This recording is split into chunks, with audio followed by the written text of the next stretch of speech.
Yo, what's going on, everybody? Welcome to a brand new week and welcome to a brand new edition of what we call the Shifting the Culture podcast, where we talk about the different artists and different events that have and still continue to impact this culture we know and love as motherfucking hip hop. I'm your host, the vegan you believe in, Conscious Kurt, aka the professor in the flesh as always. Yeah, this is King Khan, aka the Evil Genius, live and direct once again. What's going on, bro? Nothing, man. Just been a lot going on this week, man. A lot of dope things are happening in the industry and within the culture. So yeah, let's dive into it, man. There's a lot going on.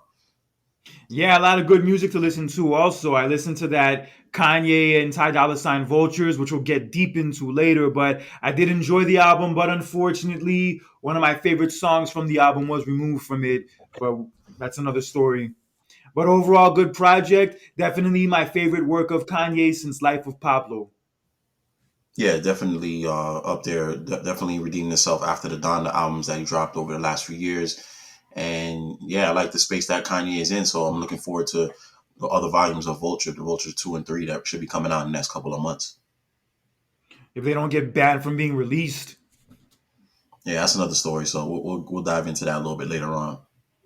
Yeah, but it's a nice weekend out here. It's fucking cold as hell outside today.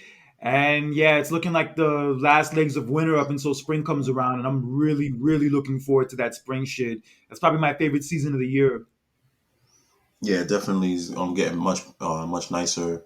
Yeah, it's been kind of cold, so I'm glad to hear. I'm glad to see that it's warming up a little bit, so we can actually do stuff outside. So that'll be nice. Yeah, definitely. And I actually started watching The Sopranos this week for the first time. After all this damn time, I finally sat down and started watching it. Wow, like 20 years later. 25 years later, but yes. Yeah, I don't know how I would hold up like this long, after for you just now to watch it. But what do you think about it so far?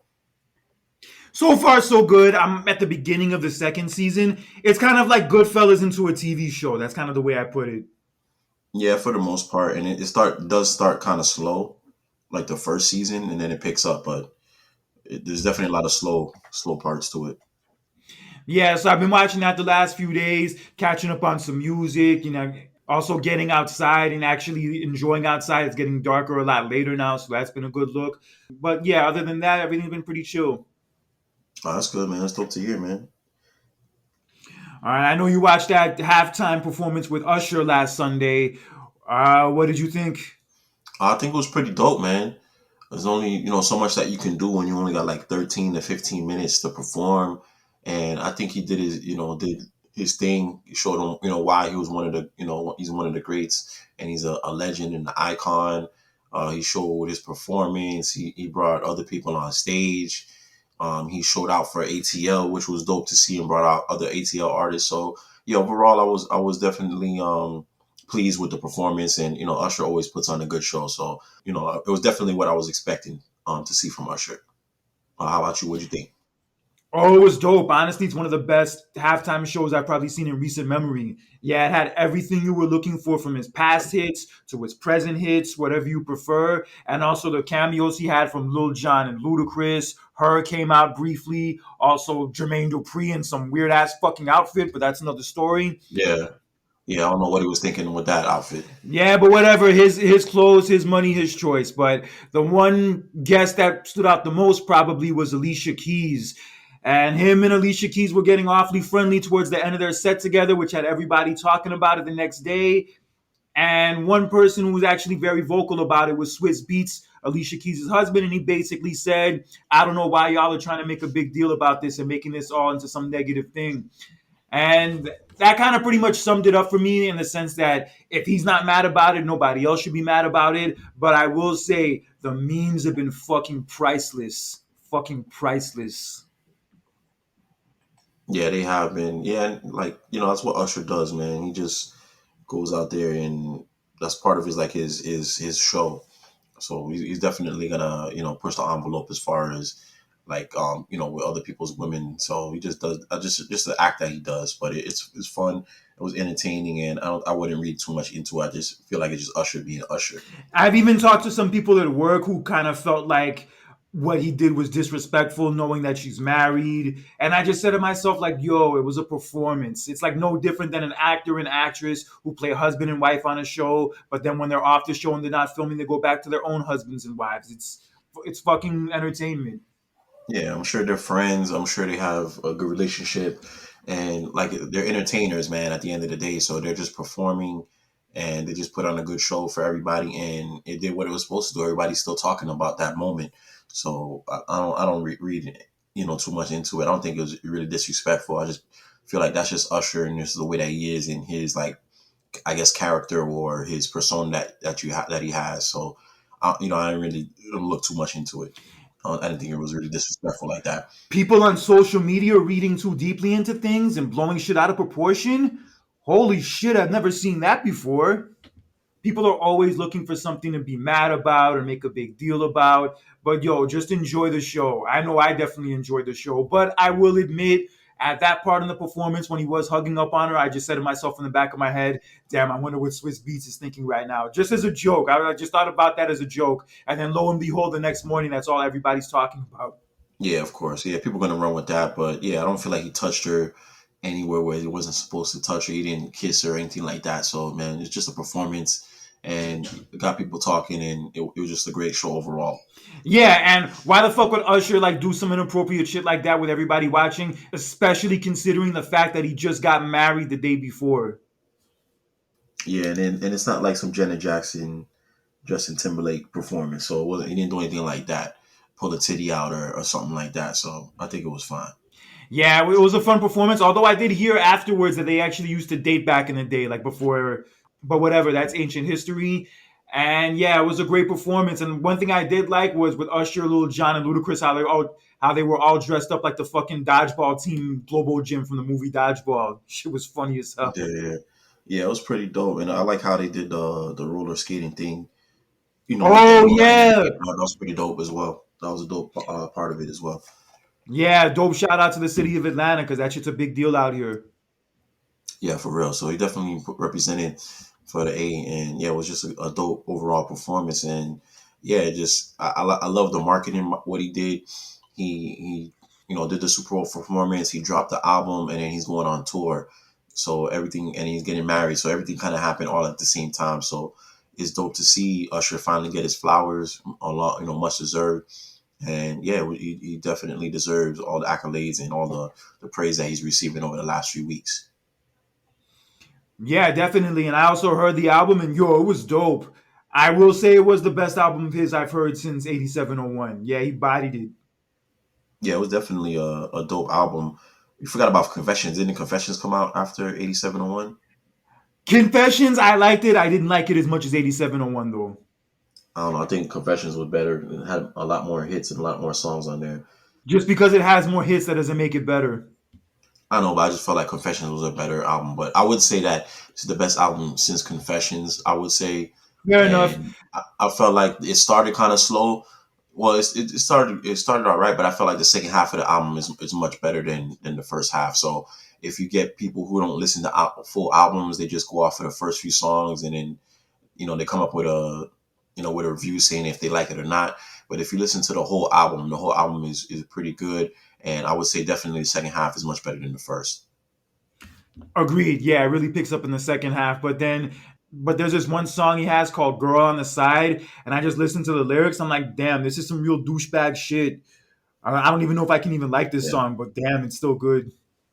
yeah, it's still good, but that's how Usher is. He always makes songs that have certain concepts and certain situations. So that's what makes him great in what he is. So I definitely enjoyed it, even though you may not relate to it, or maybe you can't relate to it if you're on the other side. But at the end of the day, that's just Usher, doing his thing, being a great songwriter, great singer, performer, and yeah, it was a dope concept, and I really really enjoyed the album.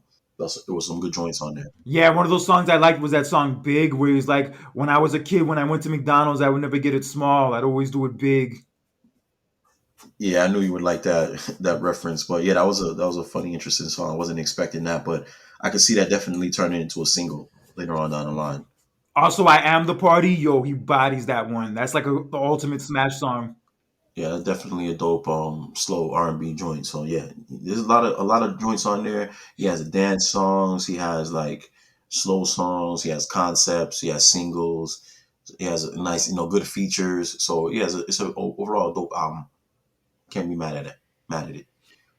Nah, not at all. And like I said, it's the most I've enjoyed an Usher album probably, yeah, since 8701. I liked Confessions, but that was like the point where like Usher was like just super commercial and I wasn't like as into him as I once was. But Hey that's another man, story. you sleeping that Jada Kiss song that was on there? Man, that was fire, man. That album For was fire, me, man. the way I'll compare Confessions like to Nas's I Am and also DMX's and then there was X, where it was like their peak commercially, but as far as the quality of their music, I didn't like it as much as the last two projects they Mm, had before. I respectfully disagree, but teach his own, man. Everybody has their opinion, so I get it. So yeah, Usher's been killing it this last weekend. He's gonna be on tour and he's gonna be here in Atlanta in October, and I definitely got to go to at least one of those shows, maybe even all Yeah, I three. heard that he has like 6 shows actually. He added Oh, like okay, three six three more. shows. So he has 6 shows. That's gonna be dope. So yeah, man, definitely want to catch him when he comes into town. Should be a good performance. I wish I'd gotten to see him in Vegas. Yeah, going to see him for his Vegas residency would have been fucking epic. But this is definitely the next best thing. Yeah, so yeah, definitely try to check him out. Yeah, and you know, with Usher, you're gonna get your money's worth, especially after what we saw last Sunday, and from what we heard on this new album. You're definitely gonna get your money's worth, and you're not gonna feel like you were ripped off going to see him by no No, stretch. definitely. Yeah, he's one of those performers that yeah, you definitely got to go see if you get the chance to. He's one of the greats when it comes to that. Yes, he is one of the greats. And from one performer to another, Kanye West is coming into some trouble now. As this past Thursday, his new album with Ty Dolla Sign Vultures Part 1 was temporarily removed from Apple and iTunes because he distributed it through this platform called Fuga through their automated system after they had already initially declined him to distribute it through them. And then once they found out about it, they called for it to be taken down temporarily. And in addition to that, Donna Summer's husband actually complained about Kanye using a sample from Donna Summer's song called I Feel Love for that song, Don't Die, which is actually one of my favorites on the album, by the way. So he apparently used the sample for that without any permission. So that's since been removed from Spotify, which is actually accurate because I just looked on my Spotify and I could not find it anywhere. Also, Ozzy Osbourne recently called him out for sampling his performance from 1983 of this song of one of his songs, War Pigs, also without his permission, and even put up this long post saying how he wants nothing to do with him and how he's anti-Semitic. And I told him he couldn't use it, and he still used it anyway. So yeah, all of this shit is not making Kanye look good at all. I was kind of starting to feel like he was starting to turn a corner with this new project, and it was starting maybe like the start of something new. But now with all this controversy and him like not getting permission for the things he needs permission for, yeah, it's just not painting him in the best light, not even a little bit. Yeah, I kind of understand both sides of it though. Like you give him, he was told that he can't use the songs or he couldn't, sample them or whatnot, and he still did it anyways. I just feel like Kanye is just an artist, man, and he just goes off of feelings and vibes, and he just has an ear for what sounds good. And yeah, it just sucks that those songs can't make onto the album. There's also the other song that didn't make the album, that Backstreet Boys sample. Yeah, I I don't heard know if about that. if you heard the song, Yeah, but that song is, if you can go on YouTube. There's like a performance I was watching the other day where he was performing that song and pretty much all the songs that were on the album. So yeah, you could definitely check it out. But that song would have been fire if you were able to clear that. But it's just, I feel like part of it is like they're starting to stop Kanye because of how powerful he is and how much influence he has over people. I feel like they're trying to stop him. They really took the album down and put it back up, and it still was number one this week, yes, it even was. with all the Usher stuff going on and all the Taylor Swift made all the hoopla and all that stuff going on. He was still number one, and with his album coming out like on Saturday instead of on that Friday when it normally comes out. So it's still a dope album to me, even if those songs are not on there. I felt like this is like the best Kanye we've heard since Pablo, and I'm looking forward to hearing the other volumes of Vultures, and hopefully, he doesn't have any issues with these samples. But I feel like Kanye is a dope musician, and they should find some way where he can still, put these songs out somewhere or the other. I know he has all the money where you can, pay them, but I guess they just think that it's not good for their brand. And some of the comments that he said in the past, they don't want to associate themselves with him. But at the end of the day, man, he is a genius when it comes to music, and he knows what good music sounds like, and he has an ear for it. And yeah, man, it just sucks that some of those songs, we can't hear them like on our platforms, but they are still on like YouTube and stuff like that. So if you want to check them out, you can still go on YouTube and you listen to them. Yeah, he is a genius. He proved it on this album. But if he's pulling that kind of shit where he's not getting permission and then goes behind their back anyway, yo, that's not cool. And a lot of the shit that he's done over the years, a lot of his antics, a lot of his crazy ass comments, yeah, that's led to people just not wanting to fuck with him like that. And he bears some responsibility in that regard. And it sucks, and it sucks in the sense because it's affecting the music. And that's the worst part. Yeah, I did read also somewhere that well, actually I heard on the album where he actually didn't use the sample. He actually had like some other singer like re-sing that part, but I guess that's still not good enough in the eyes of like the companies that have to clear the samples and whatnot. But it sounded like he did try not to use the sample. He tried to get somebody else to sing it and put it out that way, but I guess that didn't fly. But either way, man, I still feel like it's a dope album, even with that song not being on there. It still was dope. And to be honest, that was my favorite song in the whole album. Like when I first heard that shit when I was going out for a walk, I'm like, yo, this shit is incredible. And lo and behold, 1 week later, they take it away. No, I was saying, yeah, you can still go on YouTube. The song is still on YouTube, and you can check it out and listen to it. Yeah, I found it on there, and I listened to both parts, like the original Donna Summer version and also the version on the album. I can see how like it sounds a little bit similar. He did switch it up, granted, he switched it up, but I could see how they would, feel some type of way Yeah, about it. it's mad similar. But Kanye is a funny dude, man. No What I don't know. Have shit. you seen Have you seen him and his wife like out and about over the last few weeks? That's the funniest shit I've ever seen. Like Kanye's dressed with like a mask and he's all covered up in all black from head to toe, and then his wife is like butt ass naked with a G string and a clear garbage bag over her, like walking around the malls and shit. The This is the fuck? funniest shit that I've ever seen. Yo, it's mad funny. I don't know if you go online, just type in Kanye West and his wife at the mall, and you see him covered up like like kind of like how he's performing with the mask on and the whole thing that he's been doing over the last few years, and then his wife has a clear garbage bag with a G string on, and you could see like everything. It's mad funny, and you're just walking through the mall like it's nothing. You said she had a garbage bag over her head? Like a clear no over her body, like a clear garbage bag over her body, and you could see like her titties and you can see that she just has like a G string underneath. Like she's pretty much butt ass naked with a clear garbage bag over her. And then Kanye's like fully covered up. Like it's the funniest shit. If I was seeing him in the mall, I would fucking die laughing. I'm kind of hoping they do that shit like on the red carpet at an award show. That shit would be epic. Yeah, I wouldn't be surprised. Yeah, but yeah, it's the funniest shit. Definitely check it out. Hey, look, I'll say this. I've been critical of Kanye's behavior for years, and I stand by a lot of the things I said. But at the same time, there probably is some truth to some of the things that he brings up, and there probably is like legit reasons why like he acts the way he does now. Not that it makes it okay, but I'm sure some things have happened that contributed to all this, and those things are valid. I think he's fighting against. I guess people are trying to stop him or cancel him, and like I don't know. No matter what you do to try to stop Kanye, he always bounces back. And whether it's the clothing, where he released during the Super Bowl his website where he's selling his clothes for $20 each. So it's interesting to see how that's going to play out because all these other companies and brands are overcharging on these clothes, and he's showing that you can make these the clothes more affordable, and you don't have to nickel and dime people. So it's been interesting to see how it's gonna play out and how these people try to cancel him, but he keeps bouncing back. He impacts the cultures in numerous ways with his music, his clothing, just everything that he does. It just wherever you got everybody talking about it, no matter what. Yeah, whether you love Kanye or you hate Kanye, you're always talking about him. Look at us now. Yeah, exactly. So definitely check out the album though. Yeah, album's incredible. That album's incredible. Also, the Usher album's incredible. So yeah, go listen to both those albums if you haven't yet, because you will not be sorry. Yeah, they're both pretty dope in their own right. Yeah, and also what was another dope album that came out last year that won a bunch of awards recently was Killer Mike's Michael album. And one person who was not happy with him sweeping the award categories of the Grammys a couple weeks ago was Kai Cenat.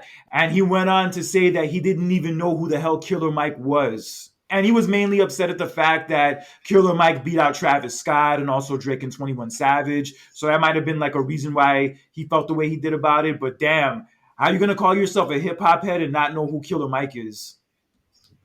Yeah, at the same, he's only like 20 something years old, so he may not be aware of like like the older generation of rappers. And to be honest, the Killer Mike album wasn't like that commercial. Like, it wasn't out there. There wasn't like any major big singles that were played on the radio or were mainstream. So unless you're like a true hip hop head and go searching for that type of music, it may not have hit your radar. So I could see why like Kai Cenat or other streamers, like people younger, may have missed the album, may not understand it, because Travis Scott is more like a popular artist like for this generation. So is Drake and 21 Savage. So I could see why like they didn't really like resonate with that album or even know too much about it.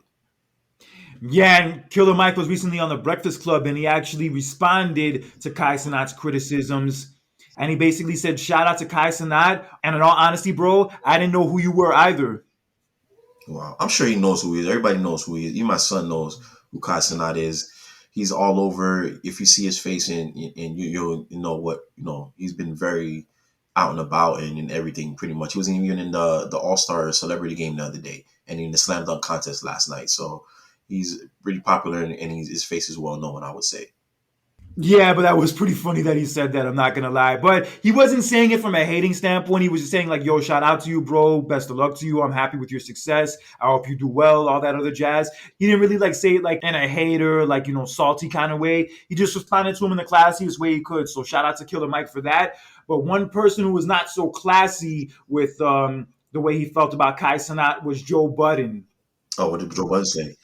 Joe Budden was basically going off about like this is why we can't take the younger generation seriously. These dudes need to shut the fuck up. They don't know what they're talking about. And now the adults are in the room, so the young kids need to fall back and let the adults handle shit the right way. Yeah, basically along those lines. Like yeah, basically the same typical Joe Budden stuff.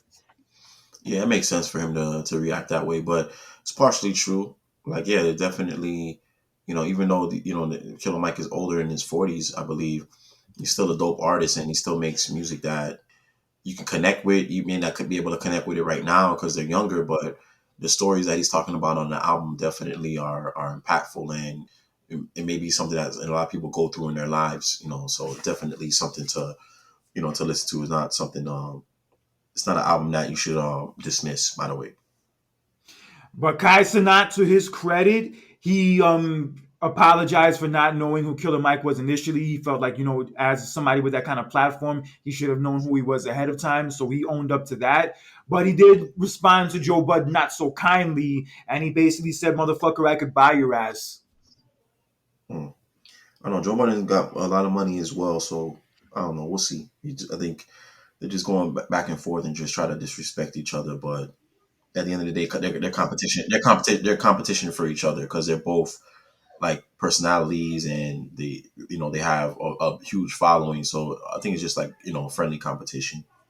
Overall, like this whole situation seems like it's not anything that's gonna get blown out of proportion. Killer Mike and Kai Cenat don't seem like they have any beef with each other from all this. So I'm at least glad like it's not getting to that point and they both handled it maturely. And hopefully he does listen to Killer Mike's Michael album and he figures out why it won the awards that it did. Yeah, I hope he does give it like an honest listen and try to appreciate for what it is. And yeah, even if it doesn't connect, at least respect Killer Mike for his accomplishment and doing what he did this year. Yeah, this is what I like to see with the older and younger generation where they can have some kind of common ground. Even if they don't see things completely the same way, they don't have to become enemies over it or have beef over it. Yeah, exactly. Just have a friendly back and forth and keep it moving, keep doing your thing. Yeah, but admittedly, sometimes that younger generation, when you talk to them about music and you hear some of the things they say, and even some of them even saying they don't know who Tupac is, yeah, sometimes it does make you shake your head, admittedly. Yeah, it does, but you got to understand that these people have been passed away 20, 30 years ago. So in their lifetime, they didn't even really know.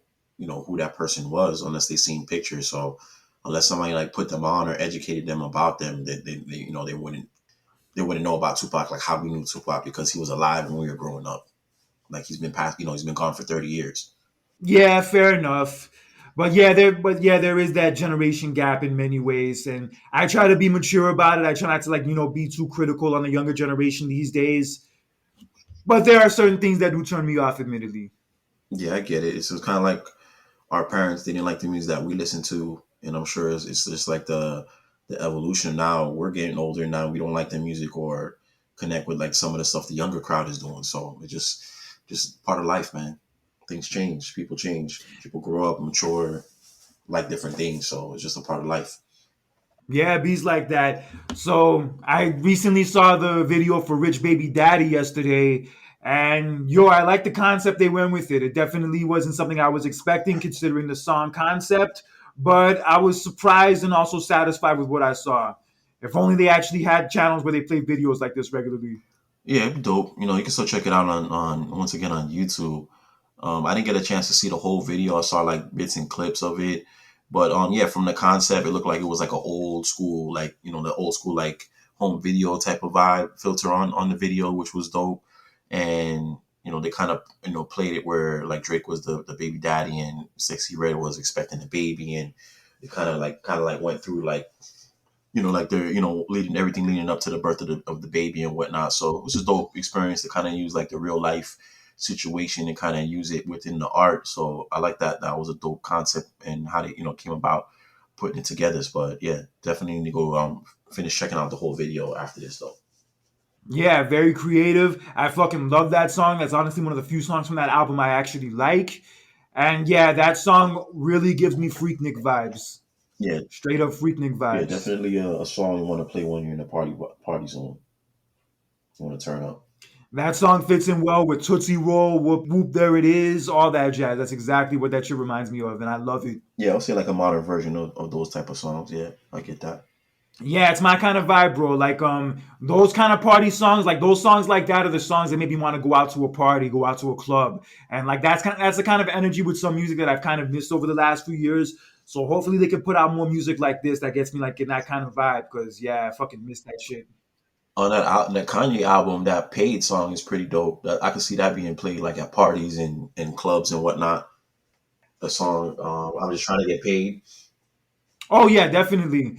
Yeah, I was just updating my club playlist, like my playlist for like parties and stuff on my Spotify. And yeah, just so many different songs that like just put you in that party mode and like just make you want to go out no matter how old you are.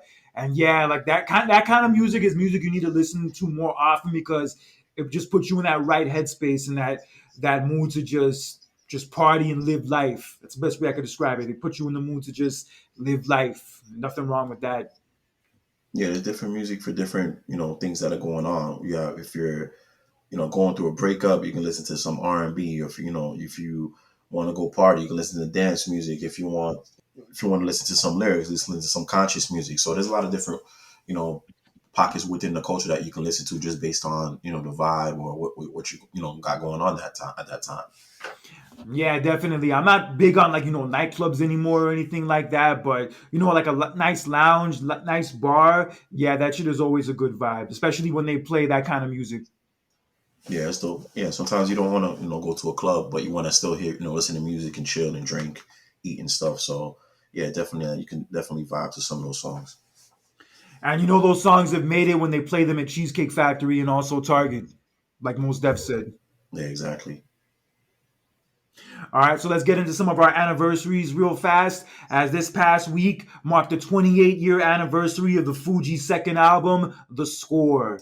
And this album is one of the most successful hip hop albums of all time, to the point where even 28 years later, it's the fifth most streamed 90s album on Spotify. Wow, didn't know that. From them, yeah, not just like hip hop albums, but fifth most streamed 90s album on Spotify, period.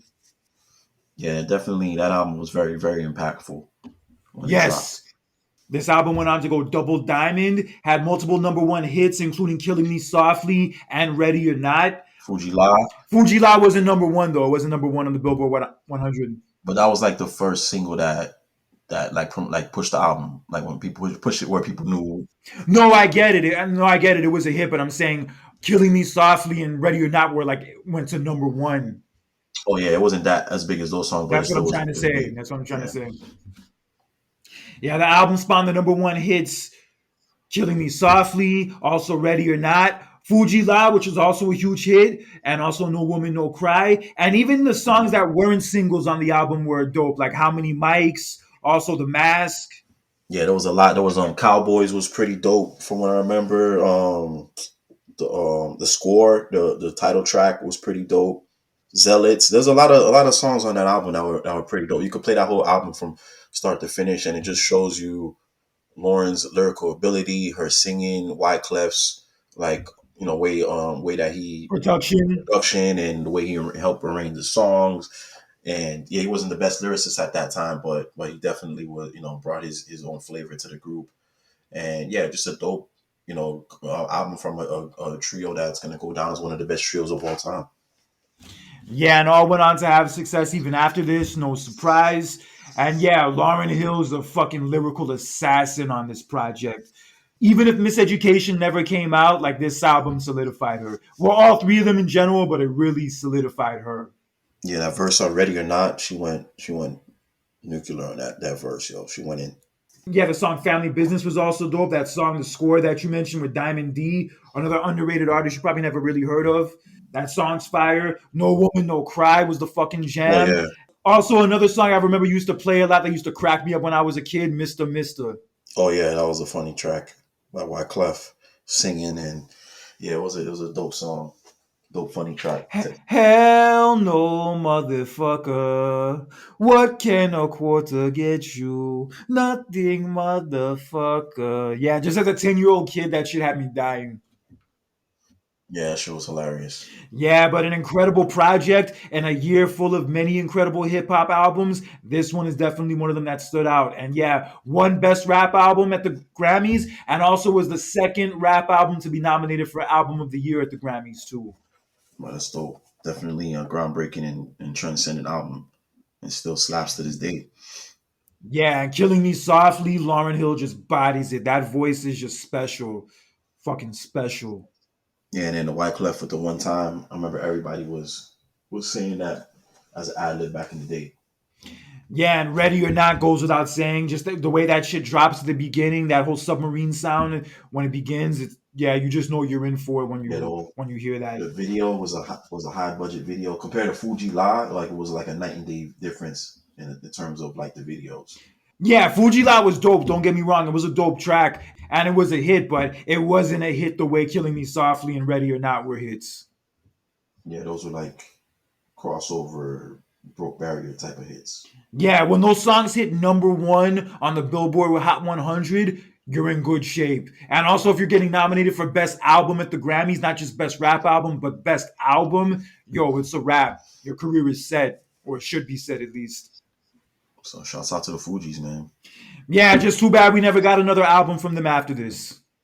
Yeah, all politics and all the Personal issues shit. within the band that were going on, personal stuff. So it sucks, but at least we have this classic to go back to and listen to. It's kind of hard to top this album, man. Like I don't know how you can after you sell 22 million records, how you can go back in and try to replicate the type of success that this album had. Like it's got a lot of pressure to live up to as well. Yeah, I'm sure it can be, but where this album was so great to the point where they didn't really need to make another one. So in that sense, I guess that's a good reason for them to call it a day after this. Yeah, they all has decent solo careers, even prize. So yeah, it was definitely the right time after the album, for them to go and venture off and try something new. And they still were successful in their own ways. Yeah, I know we've been critical of Lauren Hill on the show before for like, her lateness and all that other jazz, but this era of Lauren Hill is some shit to remember. And just this era of hip hop in general is just some shit you'll never forget. And she's a big part of the reason why. Yeah, I don't think there would be an artist as big as how she was at that time, as far as being able to spit and to be able to sing just as good as how she rhymes. I don't even know if there's going to be another artist who's going to be on that level, because she could hold her own with the men as far as lyrical ability at that time, and then she could sing as good as any R&B singer or any singer at that time. So just just a legendary talent, man. Timeless talent, timeless album, and timeless era in hip hop. And speaking of that era, that very same day, Tupac released his fourth album and first album on Death Row, All Eyes on Me. And this album was very interesting because it followed his release from prison after Suge Knight had bailed him out. And in a condition for Suge Knight bailing him out, he promised 3 albums to be released under Death Row. And this album would count as the first 2, as it would be the first double disc hip hop album to ever be released. Yeah, wow, it was the first. It was the first double album. Nobody else dropped a double album before that. Nope, it was the very first one. Oh, Yeah, it was the very first one. wow. And he did start a trend because a lot of people after that started dropping double albums, like Biggie. Biggie did it the next year. Yeah, Biggie did it the very next year. Yeah, a lot of people were dropping double albums at that time. I think Wu-Tang did also. I think, wasn't Wu-Tang Forever a double album? Yeah, Wu-Tang Forever was a double album as well. Yep. Yeah, definitely did start a trend. And R. Kelly dropped a double album, the R album. I think it was around yes. a couple years maybe after that album. Yeah.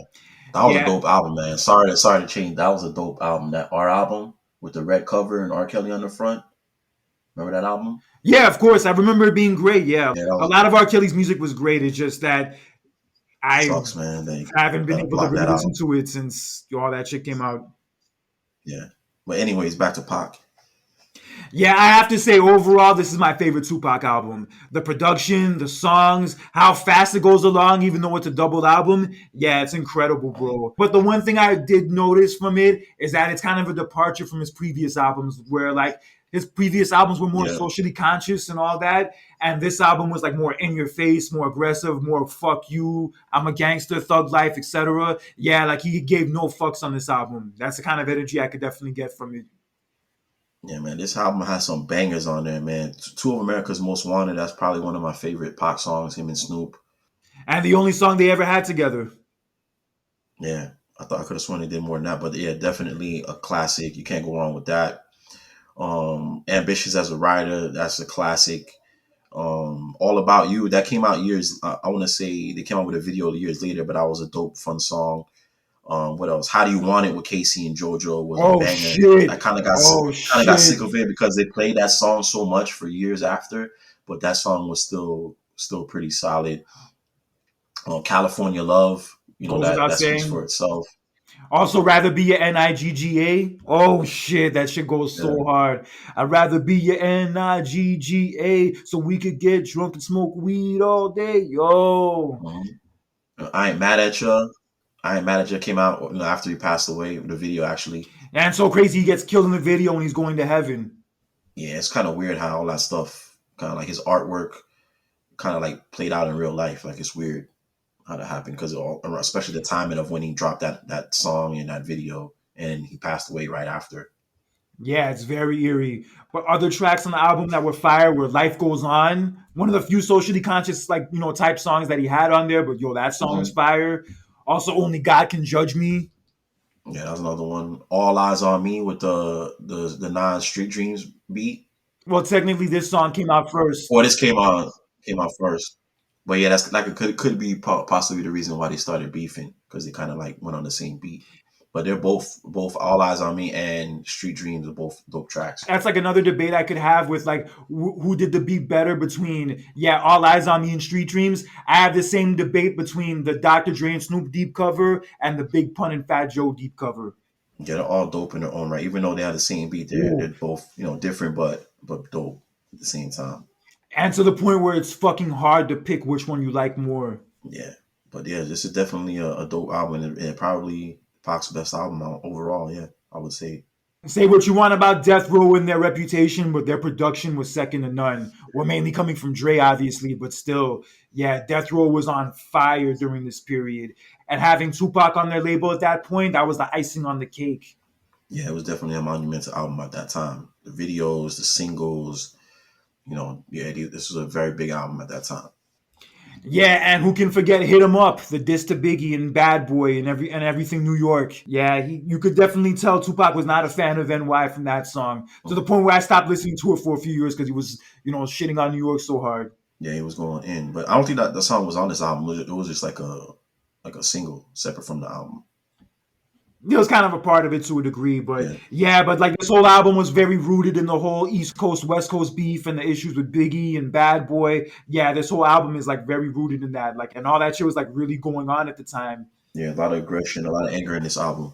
Yeah, like I said, you could really Yeah, feel that from Tupac. It's like not the same Tupac from Me Against the World and Strictly for My Niggas. This is like a really angry, I have some shit to prove Tupac. And understandably so, he just got out of prison and he had that rape charge and he got shot and all that stuff. So a lot of stuff happened before that. But yeah, bro, it was definitely a different dude on this album. But regardless of that, fucking incredible work. Like one of the best albums of the 90s period. And it's so crazy that this album and The Score came out on the same fucking day. wow, that's crazy. Those release dates back in in the '90s, man. Like how so many classic albums came out on the same day. That doesn't happen too much nowadays. People like try to pick and choose their dates so they don't compete with other people. But back then, no matter what, you were dropping, and it's like I'm dropping no matter what. I don't care who's dropping. My album's coming out this day, and that's it. And may the best artist win. That's how it was.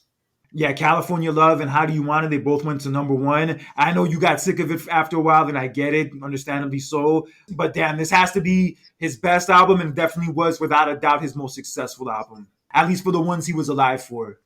Yeah, definitely. I agree. Yeah, and unfortunately so, this would be the last album he would be alive for, as he would be killed 7 months later. And right after he was killed, the Machiavelli 7 Day Theory would be released. Yeah, crazy. So, and Tupac, you can also throw into that category of one of those few artists who had like two really good albums in the same year.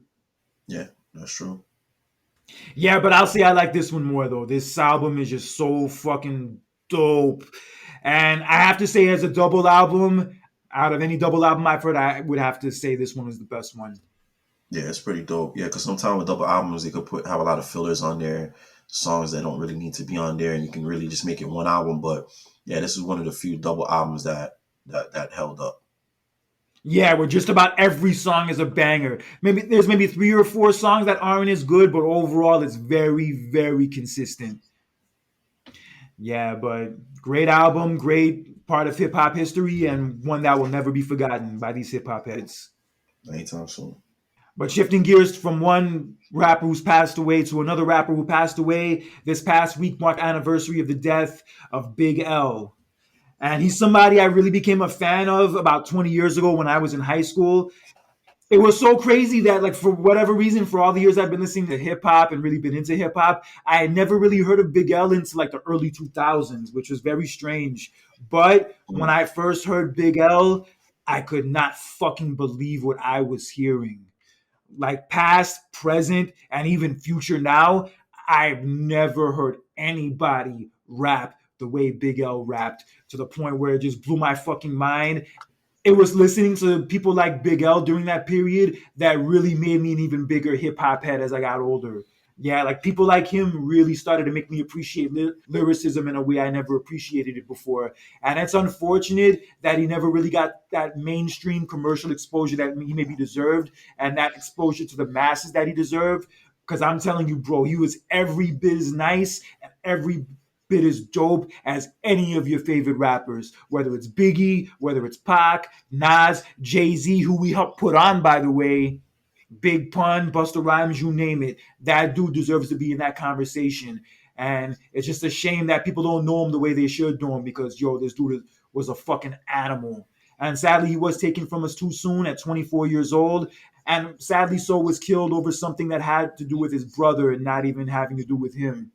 King Khan, what were your memories of Big L back then? If you did listen to his music back in that mid '90s period, what were your early memories of Big L when you first heard him, and when did you remember first discovering him? Well, I first heard him because my cousin had put me on to. He came out with a song called MVP, the most valuable play on the MIC. That was before like the what was the album that he came out with? Lifestyles of the Poor and Dangerous, That was the first album. The other album, the second album they came out with, but right when he died. The Big Picture, The Big Yeah, the big Picture. picture. Yeah, so this album came out before the big picture, and this was years ago. But you could tell like his wordplay, his rhyme, the way he spit his bars, like was on another level, and he was like ahead of his time to the point where like people like Nas used to say like how can they compete with somebody as skilled as him? Like, and this was like Nas when Nas was like on top of the world. He was one of considered one of the greats at that time. and Big L was like just in the picture. And I remember hearing him on also on like Digging in the Crates project with Fat Joe, OC, Buck Wild, Diamond D, Lord Finesse, Showbiz, and AG. That was pretty much like the whole crew, and he was a part of it as well. So they put out some dope singles and projects as well. And in the big picture, obviously, right before he passed away, or right after he passed away, and it just shows you like he was on, he was on his way to greatness, kind of like how when Nipsey Hussle passed away, like he was about to reach that next level, and then he was taken from us, way too soon. And it just sucks that he didn't really get a chance to like really see like some of the the praise that he should have as being one of the best lyricists at that time. But definitely was ahead of his time, and it just sucks that he was taken way before he reached his peak. Yeah, definitely. He definitely was somebody who didn't get that love that he deserved. And it's so funny, he was actually on the verge of signing with Rockefeller around the time that he died. Yeah, it's crazy. Like his whole story, and yeah, like I said, he was just about to get on, man. He was just about to take that next leap and become like a household name. Yeah, because Ebonics, that song Ebonics was getting a lot of love at the time. It caught the attention of Damon Dash, and they were setting up meetings for him with Rockefeller, and he was eventually going to sign with them. But before it could even happen, Yeah, he got taken out. it sucks, man. One of my favorite songs that he had was that song with Big Daddy Kane, Platinum Plus. Like he goes in on that song. That Ooh. beat, the beat produced by DJ Premier, and he's just going in. And then Big Daddy Kane comes in and murders it as well. And he wasn't rapping like that for a long time. So it was nice to hear Big Daddy Kane on that song. They both go in on that song. Yeah, it was refreshing to hear Big Daddy Kane after not being around for so long. And yeah, he bodied it. I thought he hung with Big L very well on that track, Yeah, he personally. did. He both. That song Flamboyance also fire from the big picture. That song Oh Flamboyant. yeah, I remember that from like I don't know if you remember the N1 mixtapes. The N1 used to have those mixtapes where they would have people playing ball like Hot Sauce and Earthquake and all those dudes. Skip to My Lou, and then they would play like a lot of DJ Premier, a lot of Big L songs like in the background while the people are playing against each other. So it was dope. That's kind of like the first. I remember those N1 mixtapes where they used to play a lot of Big L songs on there. Yeah, big picture was solid, but you could definitely tell like it was kind of like thrown together a certain way because he had already died, so there wasn't much they could really do. But it still came out well, I think, despite Yeah. that. That song "Size 'Em Up" was fire. Oh, 98 freestyle, 98 freestyle, he bodies it. Was it somebody else on that song? I want to say Jay Z or somebody else was on that 98 freestyle, or I had You're thinking of something else. okay. There was another freestyle that I could have sworn I had a song freestyle with Big L and Jay Z on it. Yeah, there was one. There was one before, but that was like that was a different one. But yeah, the 98 freestyle, he bodies it. Like I could not believe the shit he was saying on that song. Holy Oh yeah, he shit. was going in. Yeah, just the way he put his words together, it was just another level. Clown ass shit. Hate to be around that shit. Don't know me, don't say nothing. Give me a pound ass shit. Fuck me. And also on Lifestyles of the Poor and Dangerous, that song The Graveyard with Jay-Z actually. That was one of like the first songs like Jay-Z was really on. It's hard to say which one I liked more between the two of them on that track, but damn, Big O was a beast, especially Yeah, like he during was. those years. Like the big picture stuff, he was also dope on, but him on Lifestyles of the Poor and Dangerous, holy shit. Holy shit.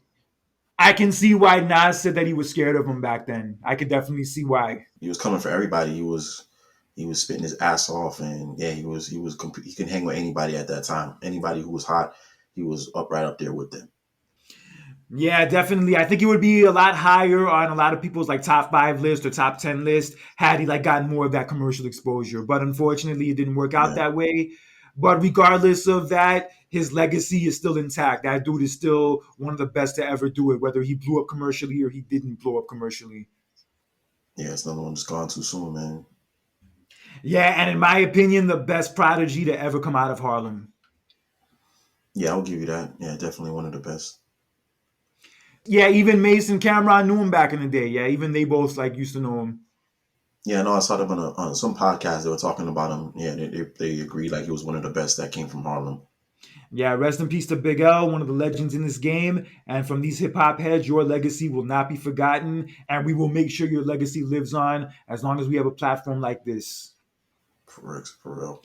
And also, fast forwarding to about a decade or so later, this past week marked the 15-year anniversary of Drake's mixtape So Far Gone. And this was the mixtape that really blew up Drake and really established Drake to the Drake that we know of today. And yo, for a mixtape, this shit fucking did work. This is probably, in my opinion, my favorite top to bottom project from Drake. In the 15 years he's been around, I have to say this project of his is probably my favorite, the one that initially showed me who he was, and the one that made me a big fan of his for that period of time. Because yeah, he was definitely a breath of fresh air at that time, and something that stood out in that 2009 period.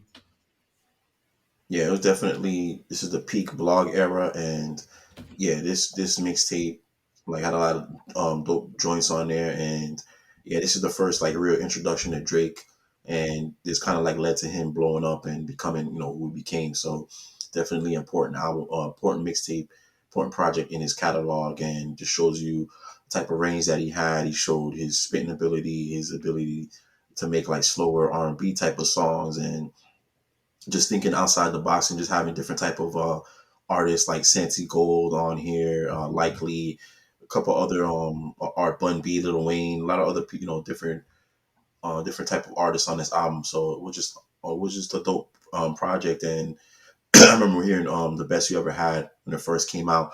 That was one of my favorite songs, and it just showed you like just the potential that he had, and what he was able to do years later. So definitely a launching pad for him in his career. Yeah, best I ever had was that jam back then. That song was so hot, even being on a mixtape, that it made it to number two on the Billboard Top 100. Bro, for a song on a mixtape, that shit's no joke. Yeah, they had a big budget video for it. Yeah, it was pretty big, man. That song, the song got very very popular, and it was just off of a mixtape. It wasn't even like an album, or people didn't really know Drake like that as far as making music. And then I would say another song that kind of put the album on another level. I mean, a mixtape on another level was that song "Successful" with Trey Songz and Lil Wayne. That was probably one of the biggest singles on that mixtape. And they also put out a video for it, I believe. And yeah, that's kind of helped out the project as well. Yeah, they did put out a video for that. That video was good. Honestly, the best I ever had video, I'm not really crazy about, but we don't have to get that deeply into it right now. But yeah, successful, yo, fucking Trey Songz bodies that hook. Yeah, that was one of Trey Songz best, and I was prime Trey Songz too. Yeah, I know he's also tainted nowadays because of his assault allegations and all that, but yo, he was a beast back then. Yeah, he was. I also love that song, Uptown. I liked Ignorant Shit. Unstoppable was also dope.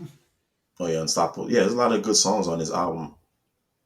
No shit, there is. Yeah, there were a lot of good ones, and yeah, honestly, like when I first heard this, it was like a breath of fresh air. I just said like, "Yo, who the fuck is this dude? This dude is nice." And yeah, it's crazy that Lil Wayne was the one who helped put him on. Yeah, like just like Jay Z gave us Kanye, Lil Wayne gave us Drake, and also Nicki Minaj.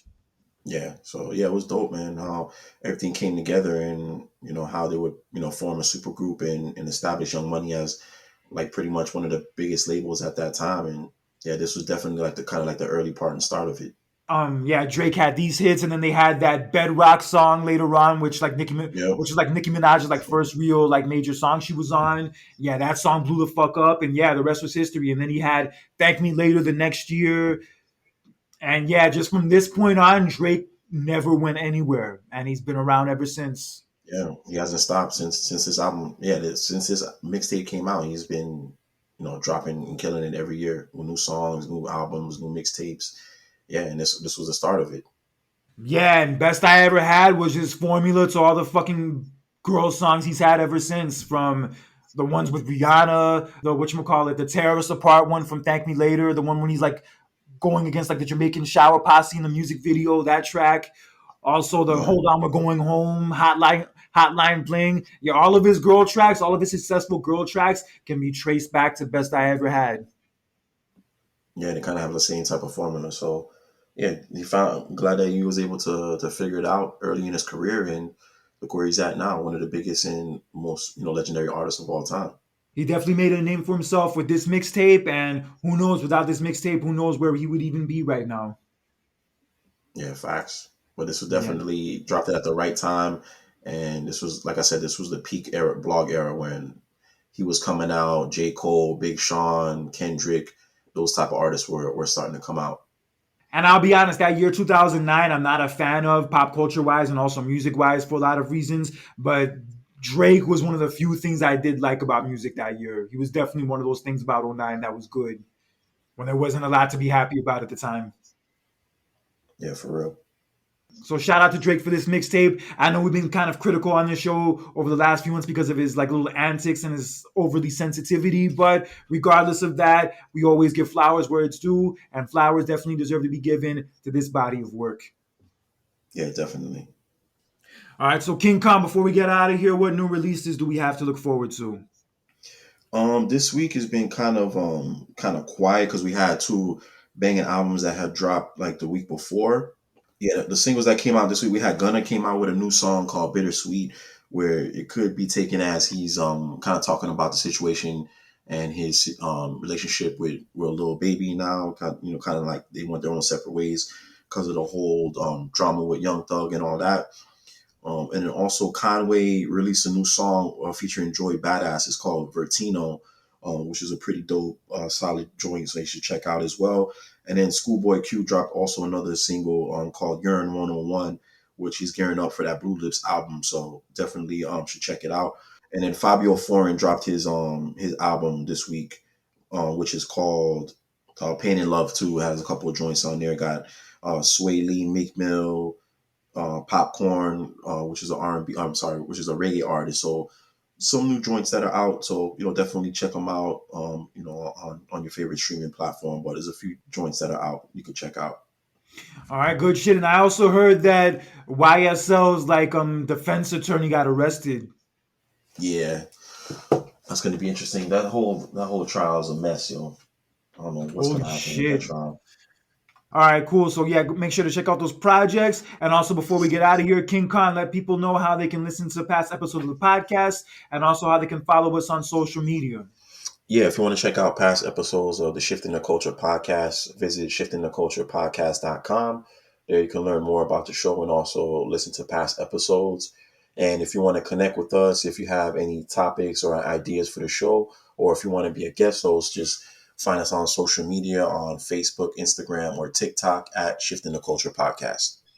Yeah, check us out, holler at us. And also, if you disagree with any of our points and want to bring it up to us in any way, you can feel free to comment on any of the episodes or even send us messages on what you might think of what we had to say and what you agree with and disagree with. And if you also like to be a guest on the show, also holler at us. We'd love to have you on so we can discuss this culture we know and love is hip hop with you. But until next time, for King Khan, this is Conscious Kurt with another edition of the Shifting the Culture podcast.